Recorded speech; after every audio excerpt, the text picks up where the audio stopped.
in the book of Leviticus. If you would go ahead and open your Bibles to Leviticus chapter 15, we're going to pick up where we left off last week. We've been talking about the subject of cleanness and uncleanness. Beforehand, the main focus has been on the subject of sacrifice. We're going to get back to that subject of sacrifice in the very near future. But there was a change after we wrapped up chapter 10, talking about Nadab and Abihu, to move on to the subject of things that are clean and things that are unclean. Remember how we talked about how this law was given so that the Israelites, in particular the priesthood, would be able to discern between that which is clean and that which is unclean, so that they may teach the people, and the people might conform their lives to these things, conform their lives to God's remedy for uncleanness, so that they may be clean. Remember that this book is going to be about the subject of holiness, how it is that the Israelites are going to be set apart from the heathen nations, set apart from these nations in whose land that they're going. And we're going to pick up that subject. Brother Eric, would you mind leading us in an opening prayer? Thank you. Dear Lord, we're grateful for this blessed day. We're thankful, Father, for the opportunity to study your word. We're thankful for all those who are able to make it. Father, we pray for those who are unable to be here, for those who are traveling or struggling with various ailments. We pray, Father, you watch over them. And we pray, Lord, with thanksgiving for your Son Christ who died for us and who has made all this possible. In Christ's name, amen. Amen. As I had mentioned in chapter 11 of Leviticus, we've gotten onto the subject of cleanness and uncleanness. In chapter 11, it mainly focused on the subject of foods. What is it that the Israelites can eat? What are those things that they are to avoid if they were to find themselves in a situation where they become unclean? What is the remedy for that? In chapter 12, we talked about the subject of uncleanness concerning a woman in childbirth. In chapters 13 and 14, we've been talking about the subject of leprosy. Chapter 13. The main focus of that is instruction on the priesthood to identify what is leprous and what is not. If there was a hint of leprosy, or if there was a question whether or not an infection that a person has was leprosy, they were to go to the priest. The priest was to meet him outside the camp. The priest was to look at that person and What are some main things that priest is looking for? Growth. What's that? Growth. Growth. Spread, like a spreading, right? So if the priest looks at an individual who may have leprosy and this infection, how is the priest to know that it's spreading? What is he to do? Quarantine. He was a quarantine for 7 days. He were to come back, see the priest afterwards. If the infection is spreading after the 7 days, it's leprosy. What is the other thing that a priest in particular is looking for as far as infection goes? Open sores. Yeah, open sores. Things that go deeper than the skin. Things that go deeper than the skin. We talked about how it is that the leper is supposed to be separated. He's supposed to be separated in his unclean state with this infection, separated from the community, outside the camp. But we also talked about what about the case in which a leper is to be healed of his infection, of his disease. What is the process of that? We talked about all those things. We also talked about house leprosy. Last week we talked quite a bit about house leprosy. How does a house get leprosy? But of course, we understand that that this leprosy is not necessarily what we would consider leprosy today, like something like Hansen's disease, a very debilitating disease. It's used in a very general sense.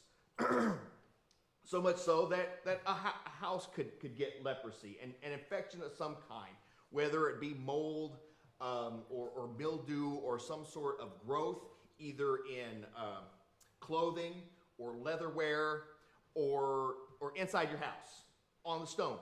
And we talked about how it is that all these laws and regulations concerning the houses of stone and plaster are basically pointing toward a future in which the Israelites are going to go into the promised land. And they are going to have permanent homes. Because right now, where are they? Where are they? They're in the wilderness, right? Particularly they're out Mount Sinai. We're going, as we get into the study of Numbers, we're going to be studying the Israelites actually camping together and moving. Getting on. I mean, they've got the tabernacle, they've got the law, how it is that the people are supposed to live. They're going to be moving along. Okay, so we wrapped up chapter 14 talking about this house leprosy, which moves us into the next chapter, chapter 15. So if you haven't done so, go ahead and open your Bibles there.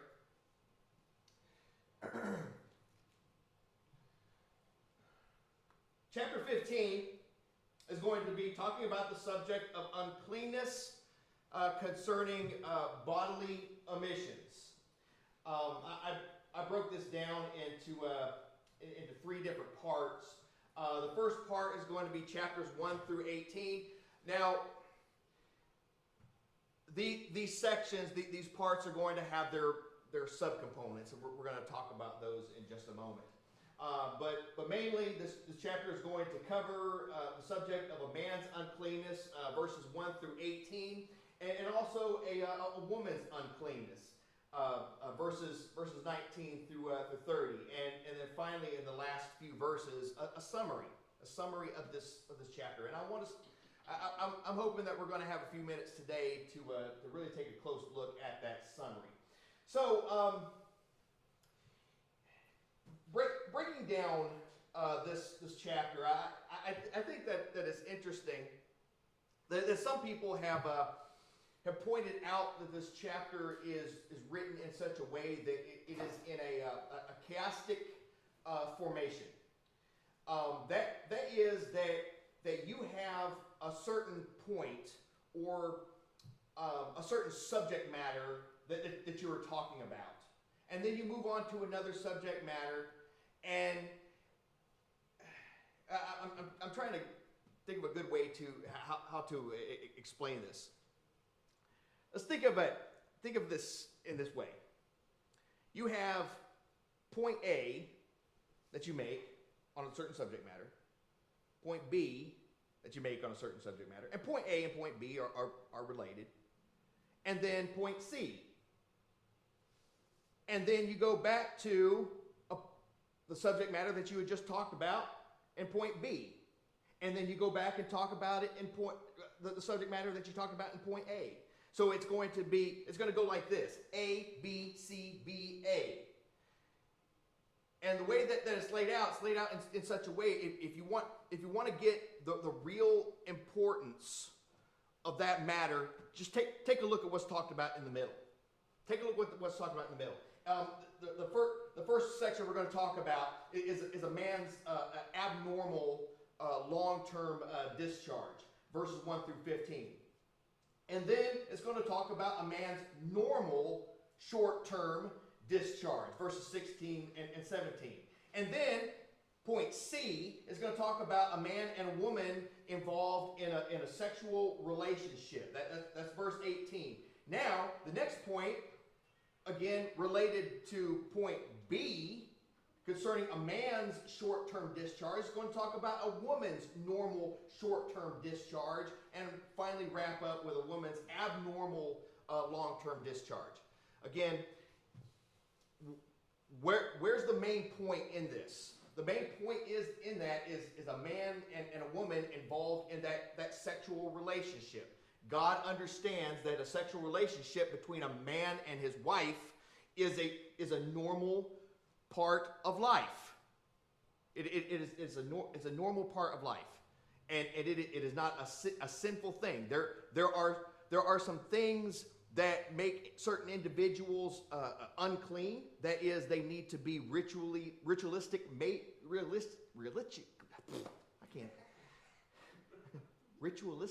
made clean in order for them to go and worship at the tabernacle. This uncleanness is not in relation to sin in this respect. It's in relation to ritualistic uncleanness.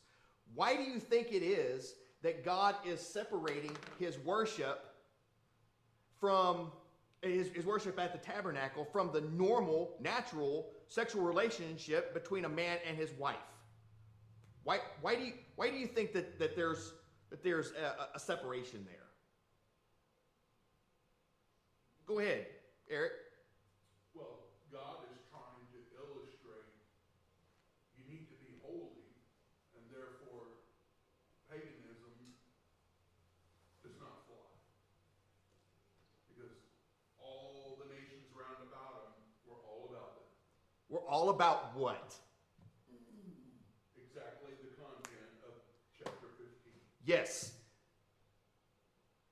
Enjoining the sexual relationship with the worship. Yes. You know, we might get into a discussion later, and it might be for a later date, concerning the subject of the Ashtoreth. You know, and all of these pagan gods that these nations would worship, and how, and of course this is something that carried on into the New Testament times. Yes. You know, concerning the Gentiles, the sexual relationship was actually a component of their worship. Yeah. But God separate these things. Separate these things by what? For a time at least. Between that relationship between a man and his wife, do not bring this activity into my worship, Correct. like the pagans do, right? I was thinking about this in terms of remember when God was going to speak to the Israelites from Mount Sinai, and he was told that, or they were told that they were supposed to prepare themselves for that. Yeah. What was that? They had to bathe and all that. Yes, and moreover, I think it was for like 3 days. Yeah. They had to avoid the sexual relationship, the normal, natural sexual relationship between a man and his wife. Avoid these things. Set apart. Prepare yourself. And that was just for God to speak to them. Right. That was just for him to speak. All right. So let's go ahead and get into it. Let's take a look at verse 1. Brother Jack.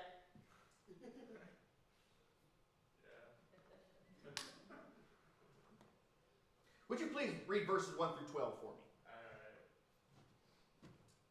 The Lord spoke to Moses and Aaron, saying, Speak to the people of Israel and say to them, When any man has a discharge from his body, his discharge is unclean. And this is the law of his uncleanness for a discharge, whether his body runs with his discharge or his body is blocked up by his discharge. It is his uncleanliness. Every bed on which the one with the discharge lies shall be unclean, and everything on which he sits shall be unclean. And anyone who touches his bed shall wash his clothes and bathe himself in water, and be unclean until the evening. And whoever sits on anything on which the one with the discharge has sat shall wash his clothes and bathe himself in water, and be unclean until the evening. And whoever touches the body of the one with the discharge shall wash his clothes and bathe himself in water, and be unclean until the evening. And if the one with the discharge spits on someone who is clean, then he shall wash his clothes and bathe himself in water, and be unclean until the evening. And any saddle on which the one with the discharge rides shall be unclean. And whoever touches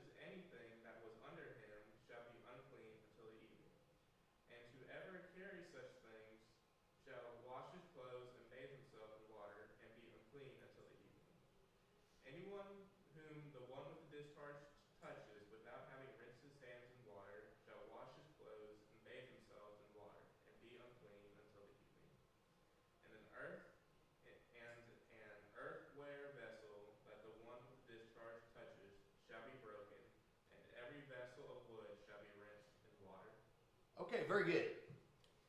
Thank you, Jack.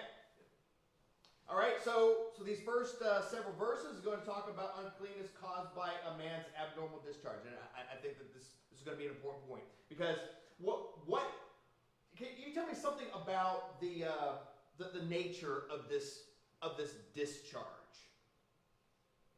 You tell me something about it. It's So- abnormal. What? How do we know? Well, it says so, but it depends on, I don't know what words you want me to say, but What? for instance, if it was diarrhea, that's not normal. Correct. Yes. That would be considered abnormal. That's a sign of sickness. Yeah, you're right. In fact, what the nature of this abnormality is such that it flows. Or It- it doesn't. What's that? It flows or it doesn't. It does say if it stops him up. Right. Or it stops him up, but otherwise it would be flowing, which I think points to the fact that it is something that is continuous. There's a problem going on. What is this problem? I've read commentaries that talk about well maybe this flow from a man in an unnatural way or an abnormal way is points to a venereal disease of some kind. It's quite possible. I've heard other commentaries talk about but maybe this is talking about something like what was already mentioned, diarrhea. Whatever the case, it is something that it is abnormal. It comes from the body of a man. The body, and depending upon your translation, the body, the flesh. This would be a euphemism for the male organ. You can reference Genesis chapter 17 and verse 14 and Ezekiel chapter 23 and verse 20. The problems, issues that come from the man. That's the nature of this discharge. And if a man has this discharge, what was the procedure for making people or objects clean that has become unclean by this discharge? Do you mean the washing? Mm-hmm. That's exactly what I mean. I mean the washing. So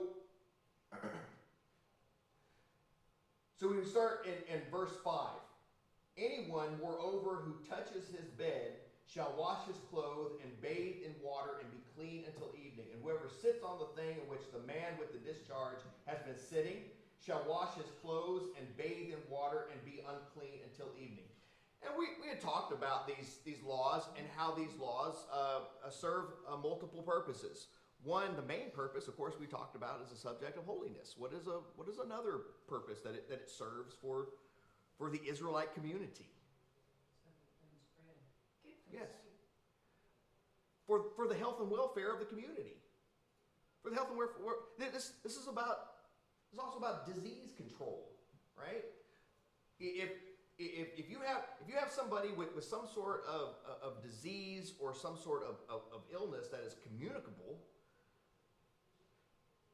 don't be touching them until that problem is gone.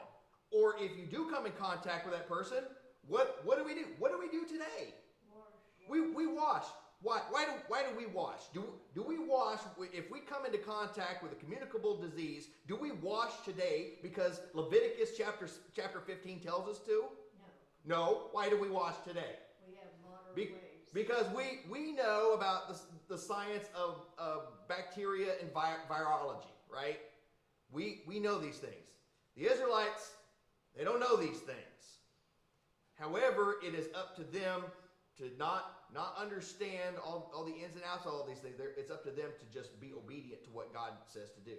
If they find themselves in a position where they are unclean in this, they certainly cannot go into the tabernacle to worship.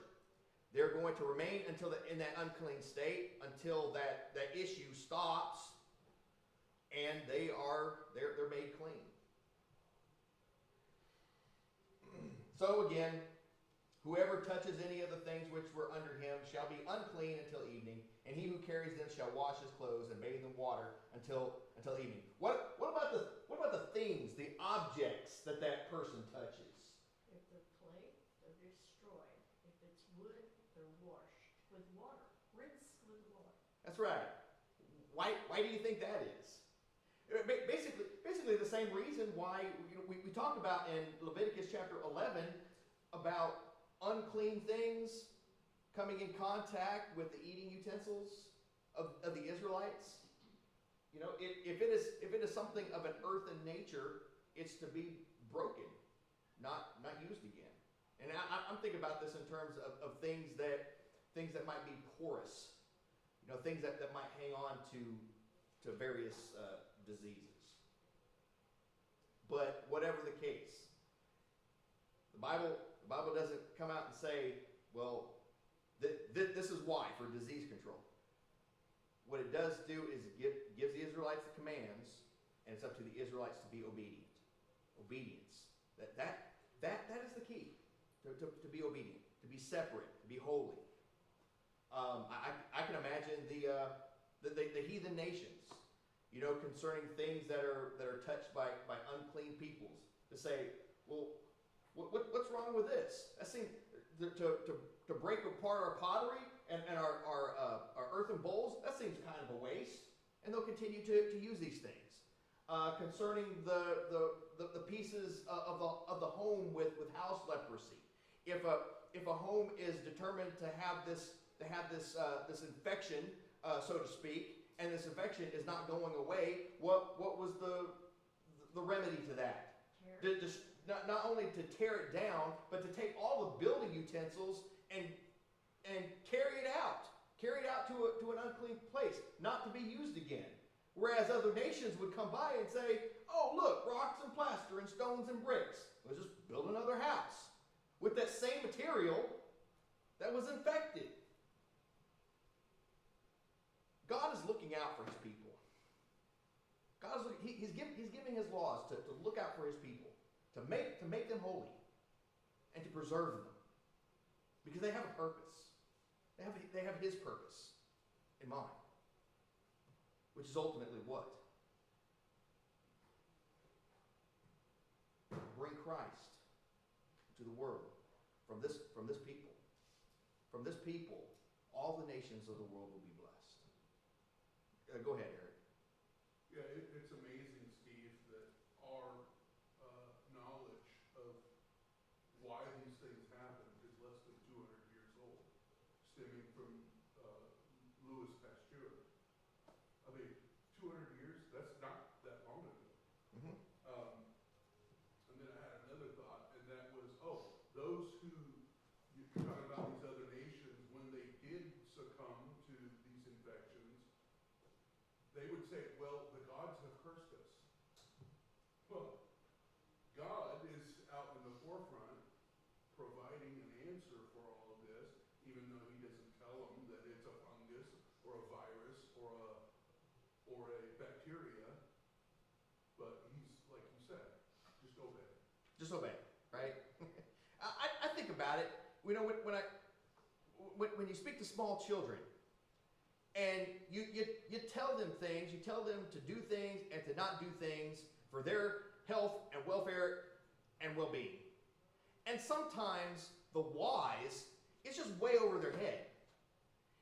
You can't explain it to them. They're not going to be able to understand it. So it's in those cases where you say, look, just do what I say, and trust that I'm looking out for you.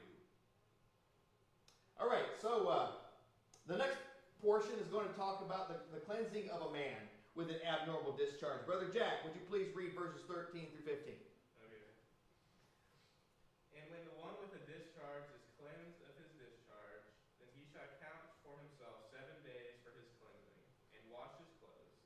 And he shall bathe his body in fresh water, and shall be clean. And on the 8th day he shall take 2 turtle doves or 2 pigeons, and come before the Lord,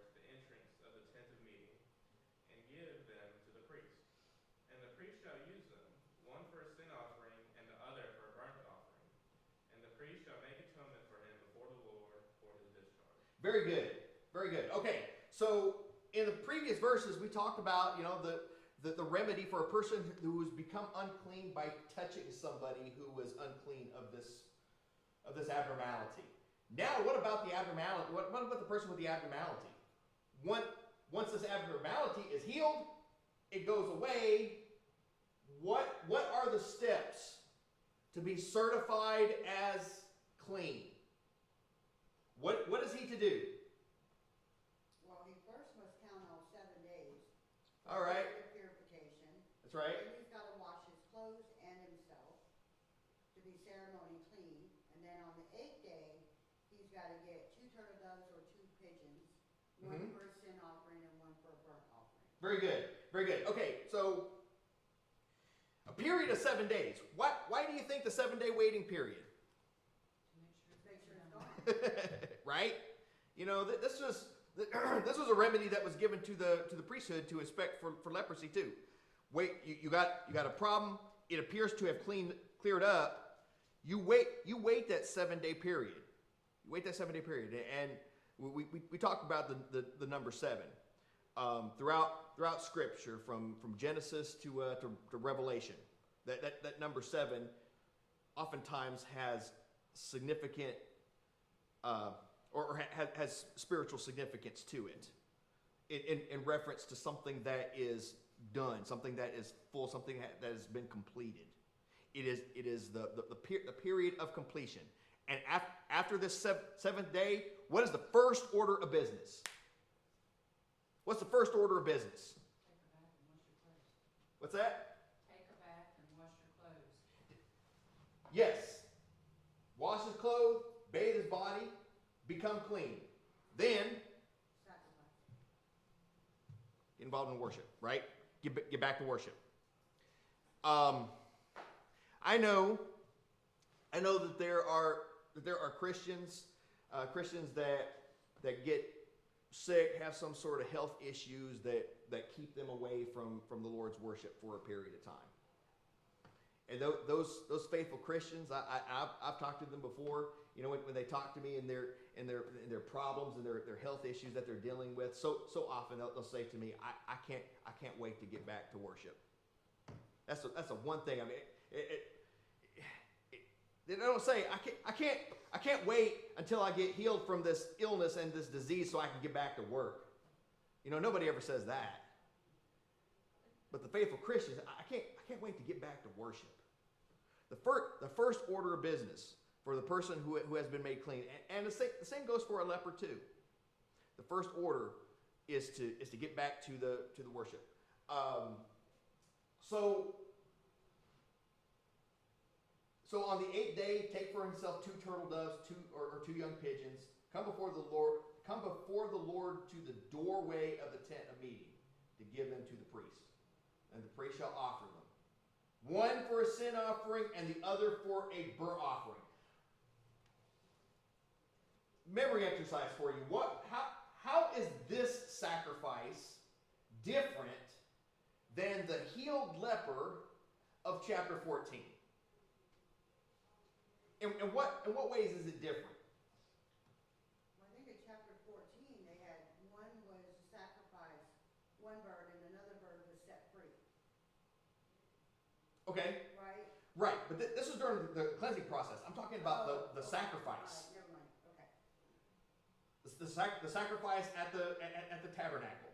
Well, it's a different type of sacrifice. You're exactly right, Meemaw. Thank you. It's birds this time. You're right, but the one that's been healed from this disease, he is to offer a sin offering and a burnt offering. What is the leper who has been cleansed also supposed to offer? Remember we had talked about the five main sacrifices from this chapter: the burnt offering, the sin offering, the grain offering, the guilt offering, and the fellowship offering. He had to do a guilt offering. That's right. That's right. A leper had to do a guilt offering and A sin offering. No. What else did the leper have to offer that the one healed with this abnormal discharge is supposed to offer? A grain offering? A grain offering. Thank you. Very good. Very good. That was a trick question. Yeah. And you got it. I got it. Took me a You minute. got it. And you're right, Meemaw. Also what it was that was supposed to be offered is different. That's right. A leper, if he had the means, had to offer 2 lambs. A leper, if he didn't have the means, had to offer what? A lamb and a bird. Right. This case is 2 birds. Now, there's no distinction here between one who has means and one who doesn't. I don't know if there's any significance in that other than the birds are the least of the valuable things. So I don't know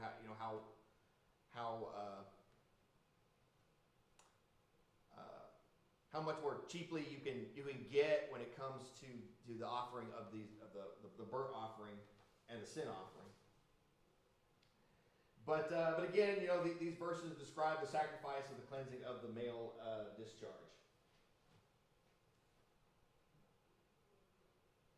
Now we're going to get into the subject of uncleanness caused by a normal discharge. Brother Jack, could you please read verses 16 through 18? Sure. Thank you. If a man has an emission of semen, he shall bathe his whole body in water and be unclean until the evening. And every garment and every skin on which the semen comes shall be washed with water and be unclean until the evening. If a man lies with a woman and has a emission of semen, both of them shall bathe themselves in water and be unclean until the evening. Okay, thank you. Brother Jack, he's preaching over at Chico Road today, Yay. and I'm going to take a minute to shower some praise on Brother Jack. But he's a young man, and I remember when he was a little guy, and he's come a long way in his spiritual growth. And today, my understanding is his first opportunity where he's going to preach the gospel, outside of this building. And for a young man, that's a big deal. Why am I having Brother Jack read all these verses? Well, guess what? If you're going to preach the gospel, be ready to talk about some uncomfortable things. Be ready to preach about and to teach about some things that we'd rather not talk about, such as the subject matter. So, uncleanness caused by normal discharge. What is the remedy for contact with seminal emissions? That's washing clothes himself. That's right. That's right. As for he's gonna bathe in water, be unclean until evening. As for any garment, any leather on which there is seminal emission, it shall be washed with water and be unclean until evening. And verse 18. Verse 18. Again, this is going to be essential to our chiastic structure that we can find here in this chapter. If a man lies with a woman so that there is seminal emission, they shall both bathe in water and be unclean until evening. During this unclean period, can they go into the tabernacle to go worship? No. They're going to have to wait at least until the next day in order to do these things. Again, not that the normal sexual relationship between a man and his wife, if there's anything sinful about that. What is happening here is, again, that separation. I mean, isn't that what holiness is all about? Be separate. Be holy, for I am holy. Be separate. Separate the activities of the heathen nations who bring their sexual activities into their worship. God's not about that. God says, not in my house. Not in my house. Do it in yours, Thank you. not in Thank my you. house. Not in my. Not in my house. That is an outstanding title for a sermon. Right? Not in my house. Not in my house. That's right. Right? Okay. Thank you, Jessica. Again.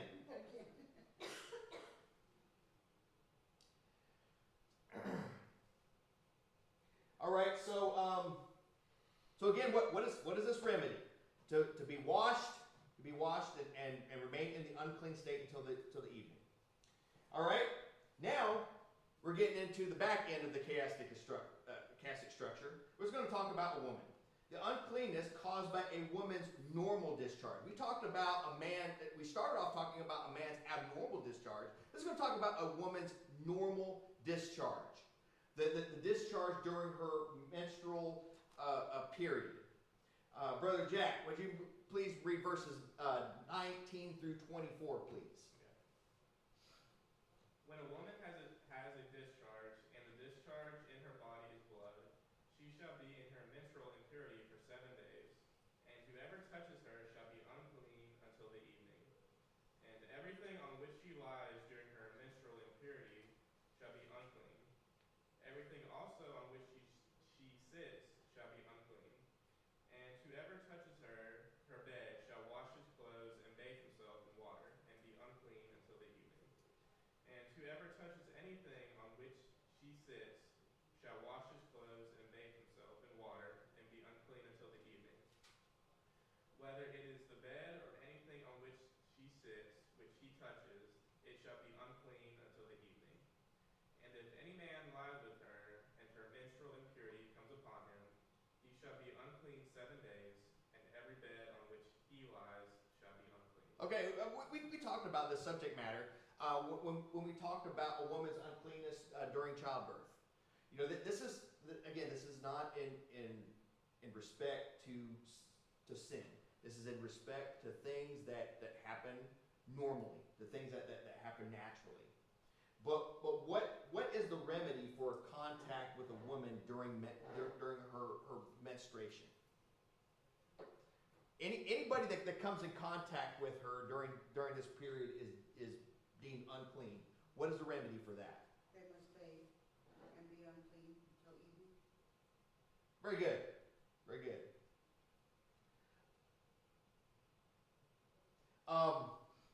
Let's continue on in verses 25 through 30. Now this part is talking about uncleanness caused by a woman's abnormal discharge. Verses 25 through 30, Jack. If a woman has a discharge of blood for many days, not at the time of her menstrual impurity, or if she has a discharge beyond the time of her impurity, all the days of the discharge she shall continue in uncleanliness. As in the days of her impurity, she shall be unclean. Every bed on which she lies, all the days of her discharge, shall be to her as the bed of her impurity. And everything on which she sits shall be unclean, as in the uncleanliness of her menstrual impurity. And whoever touches these things shall be unclean, and shall wash his clothes and bathe himself in water, and be unclean until the evening. But if she is cleansed of her discharge, she shall count for herself 7 days, and after that she shall be clean. And on the 8th day she shall take 2 turtle doves or 2 pigeons, and bring them to the priest, to the entrance of the tent of meeting. And the priest shall use one for a sin offering, and the other for a burnt offering. And the priest shall make atonement for her before the Lord for her unclean discharge. Okay.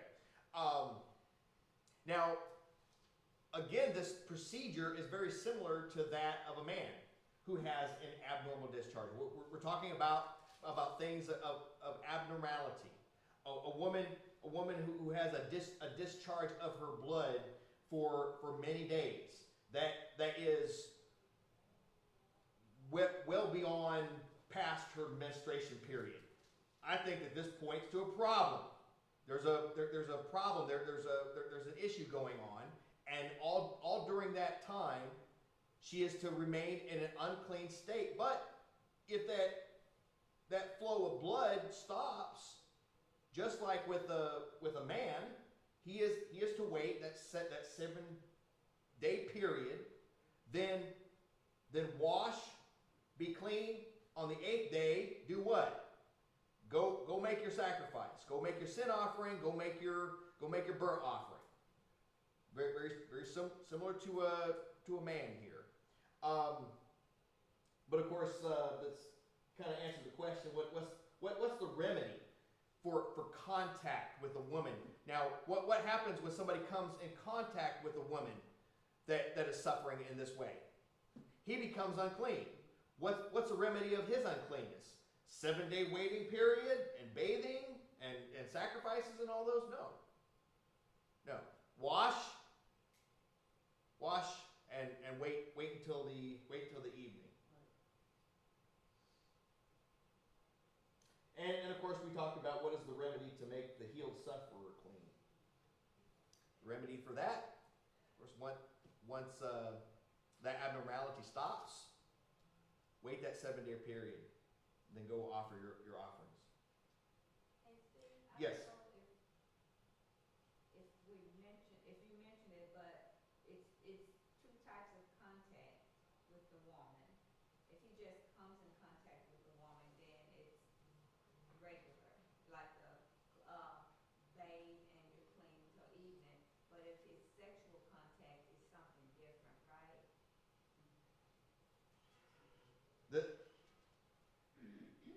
Well, in verse 18 it says if a man lies with a woman, so that's a similar mention. No, yes, verse 24. If a man lies with her so that her menstrual impurity is on him. So again, you're right. There's a difference between touching a woman in this state and having a sexual relationship with that woman in that state. If he does so, he has to wait a 7-day period. And during that period, every bed on which he lies on will be unclean. He'll be like her. Yeah. And You know, so, Now, would he but have to bring a sacrifice too, a sin offering? doesn't say. It doesn't, right? Okay. Doesn't say.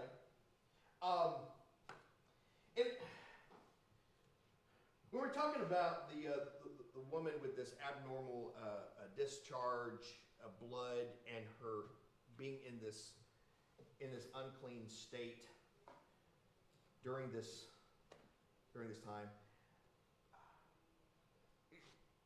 open Mark chapter 5 if you would. Mark chapter 5. Mark chapter 5, I think, really exemplifies what's going on here and the sort of suffering that women who have this condition go through, not only because of the physical suffering, but also being in their unclean state. In verse 25 of Mark 5, it says, a woman who had a hemorrhage for 12 years, all right, for 12 years being in this unclean state, and had endured much at the hands of many physicians, and had spent all that she had, and was not helped at all. Can you imagine people today? It happens today. People have so terrible, awful health problems. Health problems to the extent that it completely wipes them out monetarily. And even being completely wiped out, on top of that, they're still suffering. They're still suffering with their issues. They haven't been healed of those things. But her, not only has she not been helped, her problem had gotten worse. Verse 27, after hearing about Jesus, and came up in the crowd behind him and touched his cloak. For she thought, if I just touch his garments, I will get well. Immediately the flow of her blood was dried up, and she felt in her body that she was healed of her affliction. Immediately Jesus, perceiving in himself that the power proceeding from him had gone forth, turned around the crowd and said, who touched my garments? And his disciples said to him, you see the crowd pressing on you, and you say, who touched me? And he looked around to see the woman who had done this. But the woman, fearing and trembling, aware of what had happened to her, came and fell down before him and told him the whole truth. This woman who had been cleansed by Jesus, by touching him in her state, why do you think that she was in fear and in trembling because of what she did? You ever think about that? Wouldn't you think that this would be a period of happiness and joy? What's that? Women never acted that forward then. Okay. She didn't Yeah, think about this in terms of what we had read concerning a clean and unclean state and touching a woman who is in that state. And I don't know if this is the answer to this, but I couldn't help but think maybe this woman was in fear and in trembling because she had touched the Lord Jesus Christ in her unclean state. Because anything that she touches, what happens? What happens to that individual? That person becomes unclean. By what she had done, it could be in her mind that she had made Jesus unclean. It seems to me that if there was going to be any occasion for fear and trembling, it would be that. Did Jesus make any attention to that? No, not in these passages here, right?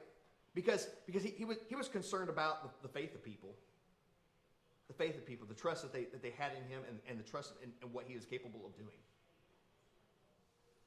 But this woman for 12 years had dealt with this issue that we're talking about in Leviticus chapter 15. Again, why are we studying the book of Leviticus? Why are we bothering with all these technical things? Well, guess what? It helps us get a better understanding of what's happening in the New Testament, doesn't it? Concerning foods, cleanliness, uncleanliness, why it is that the Pharisees were getting all bent out of shape over all kinds of things. Concerning their laws. I say their laws in the sense that they were binding on people that God did not bind on people. But all in an effort to make sure that they stay pure, that they stay holy in all things. But in action, they might be doing these things, but in attitude, they were doing the exact opposite.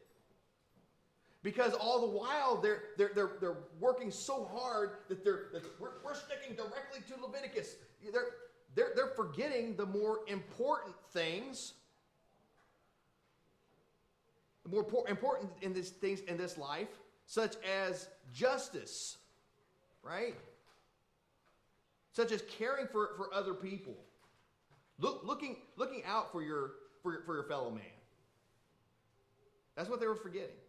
Brother Eric, and we'll wrap up. Yes, very quickly. I think there's another element here, probably to a lesser extent, Steve. Okay. And we're to come boldly before the throne of grace. We can't sneak into God's counsel. We are to proclaim. We are to confess the name of Christ. So, I say to a lesser extent, Christ called her out. I don't know. What do you think about that? What do I think about verse 34? He said to her, "Daughter, your faith has made you well. Go in peace and be healed of your affliction."